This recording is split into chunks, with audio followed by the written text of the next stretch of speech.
तो दोस्तों आज सुनवाई हुई केस में, और सुनवाई जिस वक्त हुई तो हमने देखा कि जो एसएचओ जेवर ने हमारी कंप्लेंट के ऊपर जो ऑनरेबल न्यायालय ने रिपोर्ट मांगी थी कि बताइए कि इस संबंध में आपके थाने में कोई मुकदमा दर्ज पहले से है या नहीं है, या इसकी जानकारी दीजिए। तो आज जेवर कोतवाली पुलिस स्टेशन ने अधूरी रिपोर्ट पेश की और 2 लाइन की रिपोर्ट पेश की, जिसको हमने देखा और देखने के बाद फिर ऑनरेबल माननीय न्यायालय को हमने रिक्वेस्ट की कि सर इसमें देखिए कि इसमें इनकम्प्लीट रिपोर्ट है, क्योंकि हमने जो कंप्लेंट दी थी वो बाई हैंड दी थी, एसएचओ जेवर को ही दी थी और उन्होंने कोई रिसीविंग नहीं दी, तो हमने वहीं से उनको मेल कर दिया था और डीएम गौतम बुद्ध नगर को, सीपी और पुलिस नोएडा को और डीसीपी नोएडा को और एसएचओ जेवर को हमने उसी टाइम मेल किया था। ये मेल भी फाइल में साथ लगा है। तो जज साहब ने उसको देखा और जो देखने के बाद उसमें जो थाने से पैरवीकार आते हैं उनको बुलाया और ये कहा, ये आदेश दिया हमारे सामने कि आप इसमें कंप्लीट रिपोर्ट फाइल कीजिए। तो वो अधूरी रिपोर्ट दी है पुलिस ने और कंप्लीट रिपोर्ट आएगी। हमने उसमें तारीख भी ली है और उसमें 30 तारीख अगली तारीख मिली है। तो कोर्ट से फ्री होने के बाद मैं अहमद भाई साहब के पास आ गया इनकी सीट पर।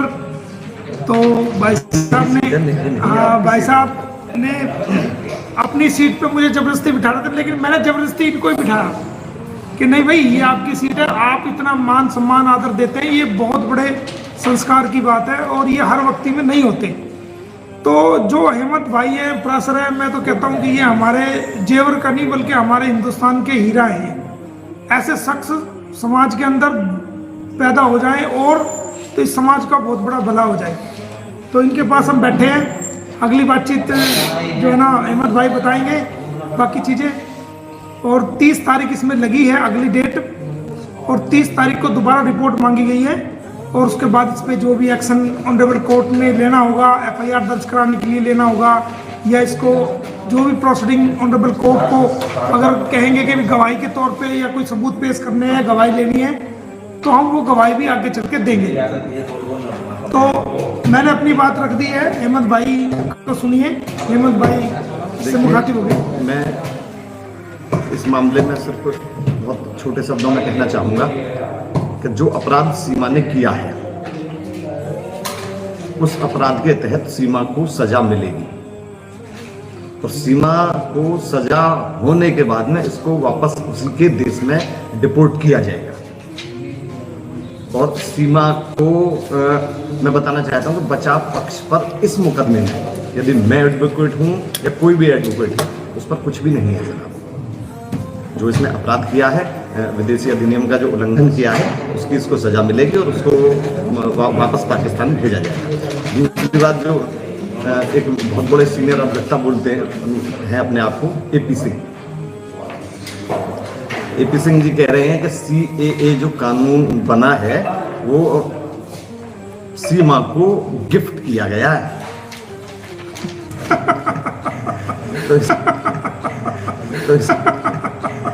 तो इसको हर लोग जानता है कि सीएए कानून के तहत जो इसकी जो नियम है उन्हीं के तहत जो उसको पूरा करेंगे वही व्यक्ति भारत की नागरिकता उन्हीं को मिल सकती है।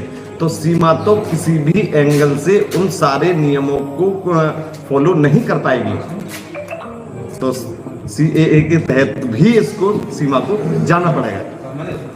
देखिए, अगर अहमद भाई ने जैसा बताया कि मिसगाइड करना, गुमराह करना, वो तो पहले से ही है, वो तो फितरत में ही है, उसको तो वो फितरत से बाहर निकल ही नहीं सकती। मैं अभी देख रहा था, मैं सुबह ही देखा था, मैंने क्या एपी सिंह साहब उस समय तो जिस समय सीमा की जमानत वगैरह हुई थी उस समय बोल रहे थे कि सीमा का तलाक हो गया, पाकिस्तान में तलाक हो गया है। तो मैंने कल वीडियो देखी थी कि उसमें अब ये कह रहे हैं कि मुझको तलाक के बारे में, सीमा के डिवोर्स के बारे में मुझे कोई पता नहीं है, और यदि पता होगा तो सीमा को पता होगा। उस समय तो एपी सिंह साहब बहुत हल्ला मचा रहे कि तलाक हो गया, तलाक हो गया। और एक वीडियो में वो तो कह रहे हैं कि भाई मैं क्या पाकिस्तान गया था, ये बताएगी कब धर्म चेंज करा। डिवोर्स लिया। पाकिस्तान जाएंगे। एपी सिंह, मैं बताना चाहता हूँ आपको कि जिस तरीके से एपी सिंह ने सीमा को अपनी बहन बनाया है, उससे राखी बंधवाते हैं, कभी उसके यहाँ हरियाली तीज पर जाते हैं, कभी कुछ करते हैं, तो जब मैं एपी सिंह को तब मानूंगा रिश्तों को निभाने वाले भाई कि जब सीमा पाकिस्तान डिपोर्ट हो जाएगी और ये सारे तीज त्योहार वगैरह पाकिस्तान में मनाने के लिए जाएंगे। तो इसका मतलब जब ये सजा भुगतने के बाद यहाँ से डिपोर्ट होगी तो ये देखेंगे जाकर के ये राखी भी बंधवाएगा, वहाँ जाके क्या करेगा। देखिए सुनिए, राखी तो मैं बता रहा हूँ कि पाकिस्तान तो फिर ये क्या जाएंगे। कुछ समय रुकिए, एपी सिंह साहब सीमा जी से ये जवाब दे देंगे कि बहन जी मैं तुम्हारा भाई नहीं था।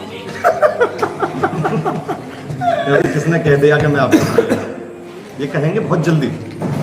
देखिए दोस्तों, अब ये केस में हम भी रिलैक्स हो चुके हैं, ठीक है, क्योंकि हमने अपना ज़्यादातर लीगल वर्क कर चुके हैं हम, और अब तो माननीय न्यायालय का काम है और आगे गवाहियों का दौर और फैसलों का दौर शुरू हो जाएगा।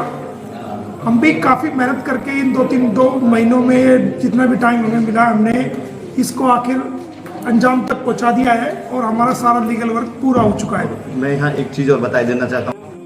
हाँ, तो मैं सीमा को स्पष्ट शब्दों में कहा था कि इनकी सीमा जी एक ना एक दिन तो आपको वापस पाकिस्तान जाना पड़ेगा, भारत के कानून के अनुसार। जैसा कि एपी सिंह यदि इनको गुमराह कर रहे हैं तो मैं बता देना चाहता हूँ कि उनकी बातों में कतई भी ना आए, बिल्कुल झूठ का पुलंदा है। और एक वीडियो में हमने देखा कि वो कह रहे हैं कि जब सीमा हैदर पे एलिगेशन लग रहे थे, ये जासूस है, ये फला है, तो ये है, उस वक्त कोई भी मुसीबत के टाइम पे नहीं आया, हम उस वक्त खड़े थे। अरे भाई आप खड़े थे, सिर्फ मीडिया में खड़े थे बस। उस वक्त मुसीबत के टाइम हेमंत भाई ने ही उनकी जान बचाई, हेमंत भाई ने ही उनकी जमानत कराई थी, हेमंत भाई ने ही जेल से बाहर निकाला था। ये इनकी मेहनत है, ना कि आपकी। एक मीडिया में बोलना होता है, एक लीगल वर्क करना होता है। इन्होंने लीगल वर्क किया और दुनिया को दिखाया, और वो ऑर्डर इन्हीं के करवाए हुए हैं जो जमानत कराई।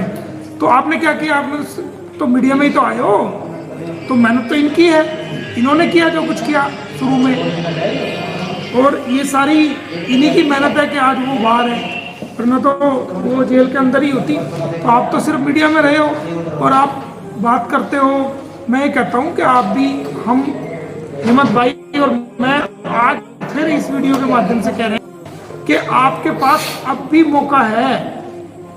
अगर आप अपनी गतियों को सुधार करके और अपनी बाकी जीवन को अच्छा करना चाहो, समाज के प्रति समर्पित करना चाहो, अच्छे कामों में लगाना चाहो, तो हम खुद, मैं और हेमंत भाई खुद आपकी माला लेके स्वागत करेंगे। हाँ। अगर आप अपनी गलती को मानते हो और गलती का भूल का सुधार करते हो। लेकिन अगर आप अपनी भूल का और गलतियों का सुधार नहीं करते हो, तो अकड़ करते हो, तो अकड़ करने वाला व्यक्ति तो हमेशा ही फेल होता है। अकड़ की थी इन्होंने उसमें, निर्भया वाले में ना दिखाई अकड़, कितनी अकड़ की थी निर्भया कांड में। नतीजा क्या मिला, चारों दोषियों को फांसी की सजा हुई और उनको बहकाते रहे कि नहीं मैं तुम्हें फांसी के फंदे से बचा लूंगा और ये कर लूंगा। क्या बिल्कुल झूठ बोलते हैं। और हो सकता है कि मुझे ऐसा लगता है कि सीमा को ये और उल्टे पैसे दे रहे हैं, सीमा को और उल्टा पैसा दे रहे हैं। मुझे वकील बताइए, मुझे वकील बताइए। देखिए ये सारा सिस्टम जो है ना, ये जो सिस्टम है, ये सारा सिस्टम ही गला सड़ा हुआ सिस्टम है। और एक उन्होंने अपनी वो कहा था, सर वो कौन सी थी वो, 82 CPC, 83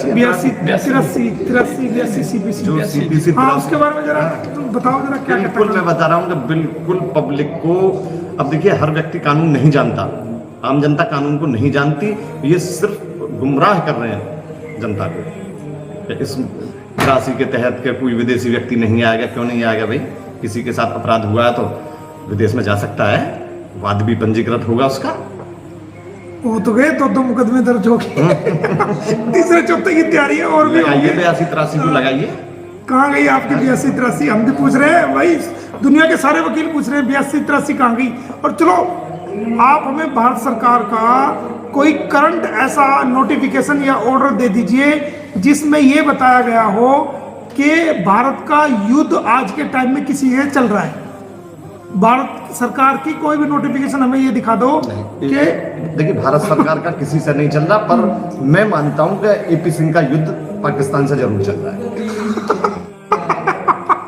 भारत पाकिस्तान का कोई युद्ध नहीं है, एपी सिंह का युद्ध पाकिस्तान से चल रहा है। चलो वो तो बार तो चला ही रहा है वो सोशल मीडिया के माध्यम से, जैसे कमाल है। मतलब दो मियाँ बीवी हैं और वो दोनों ही पाकिस्तान से हैं, तो जो लेडी है वो तो युद्ध क्षेत्र में नहीं आती, युद्ध दुश्मन कंट्री में नहीं आती, और जो उसका हस्बैंड है वो दुश्मन कंट्री में आता है। कमाल हो गया। एक चीज और, अगर एपी सिंह साहब कहना तो मुझे खैर अच्छा ना लगे, मैं बता दूं, यदि एपी सिंह सुन रहा हो तो मैं उससे पूछना चाह रहा हूं कि भैया सीमा को नागरिकता कैसे दिलवाओगे, किस कानून के तहत दिलवाओगे भैया जी?